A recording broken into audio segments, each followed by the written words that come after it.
So this literally happened to me last night. This experience resulted in complete ego death and a trip to the ER. Everything worked out fine thankfully and everything's okay, but it made for a hell of a trip story, so I figured I'd submit it while it's fresh in my mind.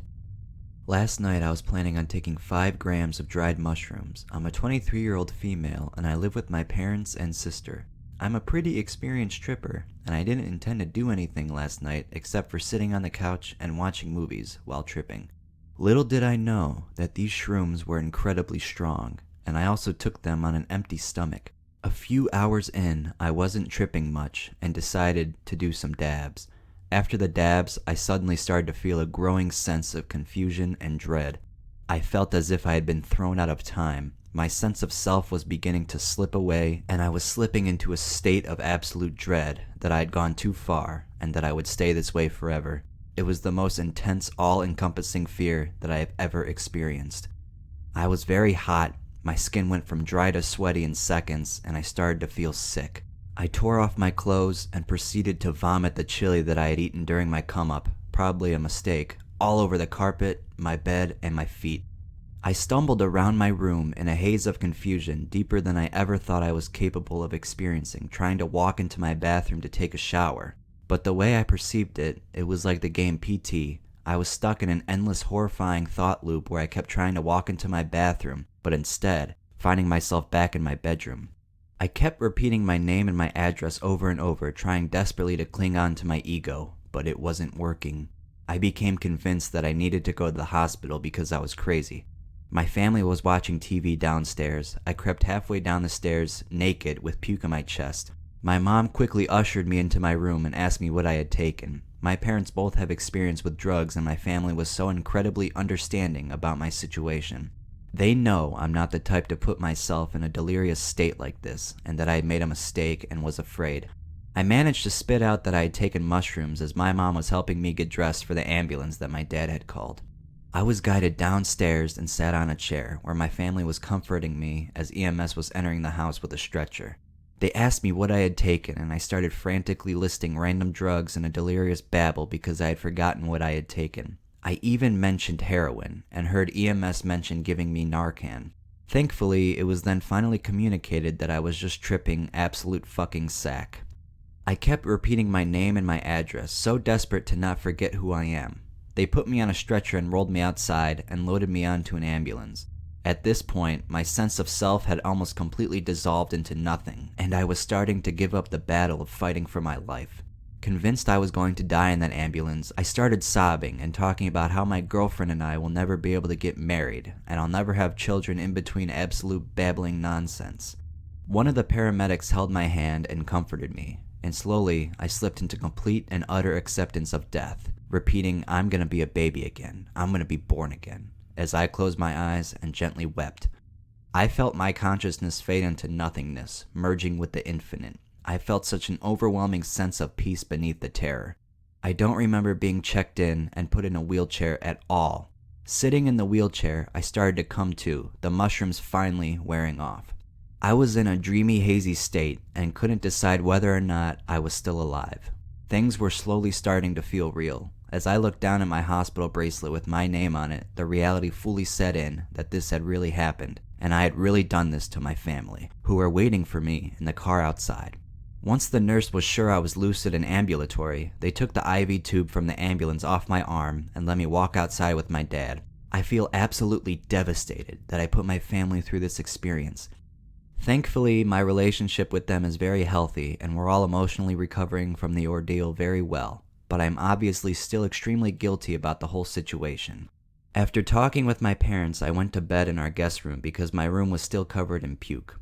I spent the whole morning cleaning it. My mattress now has a massive puke stain on it that I've been scrubbing out all day. My sheets and a couple pillows are ruined, and my carpet is going to need multiple scrubbings before it's no longer gross. Around the middle of the day, as the clouds of shame began to slowly clear from my mind, I felt an overwhelming sense of peace. Someday I'll let go of this ego for good, and I'm so much less afraid of that than I was before this experience. Death is the ultimate release from suffering. Death is returning to the infinite from which we came. Stay safe out there.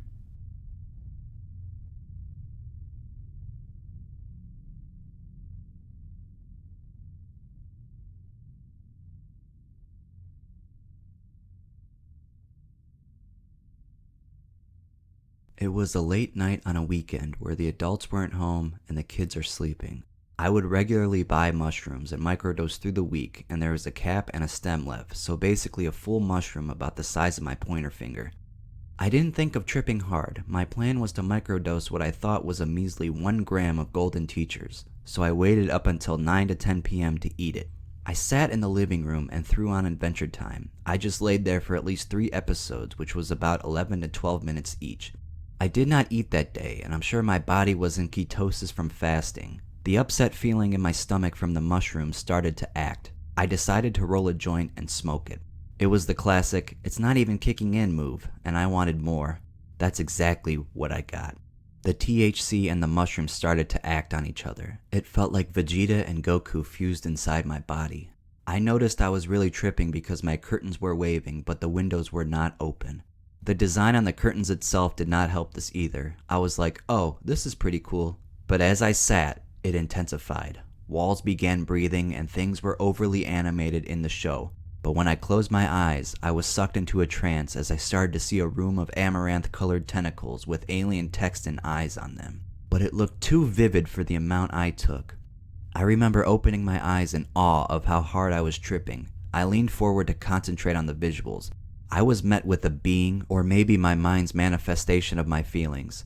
This entity had 3 faces and might have had one on the backside, but I can only view it from the front.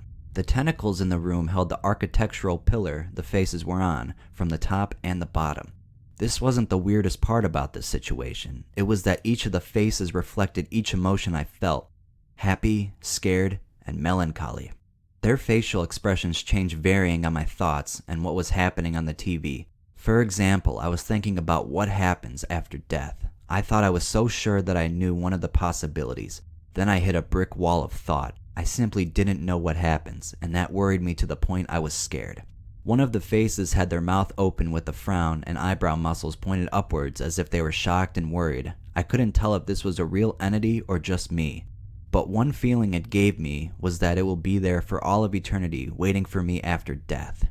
No words were uttered, and I was given this message from something that could have just been me. Since I couldn't even ponder death anymore, I decided to meditate to alleviate my mind. But the video I picked had a lady saying something about Jesus Christ, so I just laughed and shut it off. I was not ready for this trip. In and out of closing my eyes, those faces would form on the white walls when I would just keep my eyes open. It was very unsettling. It was like they were trying to get out of the solid wall. I remember wanting to see something even crazier because of my chaotic psychonaut tendencies, and that I've never had a bad trip before. Very stupid idea. I ended up seeing an anime girl with a chunk of her face blown off, and you could see inside of her head. The gore looked very real and extremely detailed. I'm glad you can't smell the trip. This is a very mystical key detail because this wasn't just any anime girl. It was Rei Ayanami from Neon Genesis Evangelion. I did not watch this anime until months later, realizing that there is a scene exactly like what I saw on my trip. I was hit with a mega deja vu when I watched the show, and then I realized. What philosophical meaning this may have, I will never know. It was a damn good show and movie though. After putting up with the visuals long enough, I decided to just go to my room. The transfer to my room was pitch black dark. This mimicked my eyes being shut, and I didn't see anything scary, just some mild geometry in the dark. I went to grab a Coke from the fridge and cracked it. As I sipped, I was shocked as my mouth was electrocuted by carbonation so much that I couldn't even enjoy the drink. I did want to sleep off the afterglow as this trip only lasted about 2 hours. I couldn't sleep though. I tossed and turned for hours. I believe not getting sleep was the most nightmarish part of the trip, as I felt I was a mental patient in a padded asylum room. Eventually, though, I did get my sleep. Moral of the story, don't underestimate psychedelics. No matter how small the dose is, it might be the closest thing we have to magic.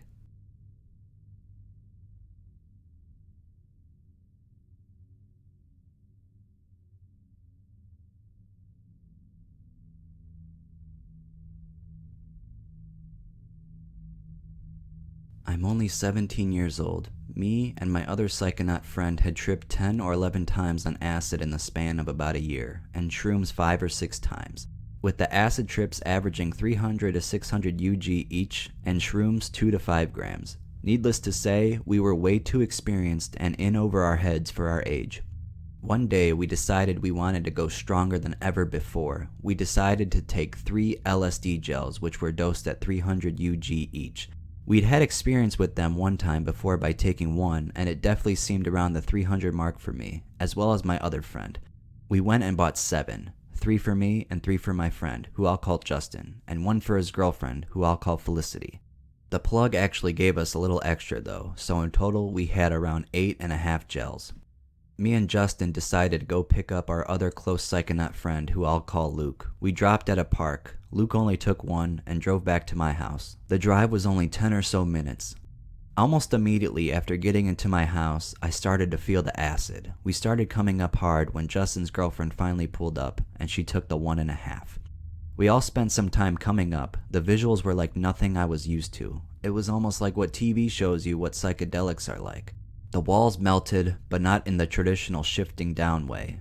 But when I was up close, I'd see corners melt down as visibly as if it were ice cream. A lot of the visuals after that were a blur, as is typical with acid. After about an hour of agreeing that we'd go to my backyard to go and smoke a bowl of weed, I finally got up and headed out to my backyard. Moving was challenging, but at the same time easy. This was when the paranoia set in though. I started freaking out, wondering why everyone else hadn't come out as well. I started replaying everything in my head and realizing how fucked up I was acting. I immediately jumped to the conclusion that they were uncomfortable and just ditched me. Right after that though, Luke came outside. I looked at him with a slightly scared look, and all he said was, "What? Did you think we were gonna leave you or something?" in a really smug but jokey way. I was a little shocked, but didn't think much of it at the time. Soon after, Justin and Felicity stumbled out. We sat out at a table in my backyard and began to smoke. After taking a couple hits, I started freaking out. I started visualizing every single substance I had taken being shot into my soul, for the lack of a better term. Sorry for the cheese. And I'd see the substances make my physical body very happy, but practically destroy my soul. This is when I had an almost ultimate ego death as well. I started viewing human life and society from an outside perspective, as someone who had no involvement with it but also understood it, and wasn't blinded by ego. This was amplified to the extreme for me. At one point, I'd realized that me around my family and friends were 2 completely different people. Soon after, I started feeling an indescribable type of pain. It's hard to explain because, imagine explaining physical pain to someone who can't feel. The best I could do is like hitting my soul's funny bone, or all of my atoms being ripped apart. I'd flash between this extremely dark reality and then a normal one. Everything that someone said in the actual reality would be spoken again, but in this literal extremely dark reality, but would have an extremely twisted and dark meaning to it, relating to essentially just me being a failure, or the fact that the real reality was in my head, that all my friends were created by me. I'd feel the indescribable pain every single time before switching. I wasn't fully aware of this, but when I was in the normal reality, I'd be yelling things in the structure of like an English essay. I keep trying to find words to describe what I was feeling, but would fail. Before at one point, Felicity started finishing my sentences. What I felt in that moment was an intense wave that she felt as well, almost as if I'd been exploring a dark haunted building alone, and found her at the end of the hall. I realized I wasn't in this alone when we started discussing how similar our pasts are. At one point, we ended up leaving my house and walking around my neighborhood, and I'd start getting a pull between Luke, then Justin, and Felicity. Luke, to me while I was tripping, represented my laziness and basically self-fulfillment, like constantly smoking weed or watching TV, while when I looked at Justin and Felicity, it felt more like a pull to my spiritual side. Everything outside of my neighborhood looked almost like if our real life was a form of CGI or animation to another type of being. At one point, me and Justin got the wave as well. Although I can't remember what it was about, we discussed it a little later. We got back to my room eventually, and Luke essentially was making jokes about our trips as if we were literal characters. He mentioned things that weren't even verbally discussed, which was very unnerving to me. Some of the things I saw during this trip still scar me, but are obviously practically indescribable.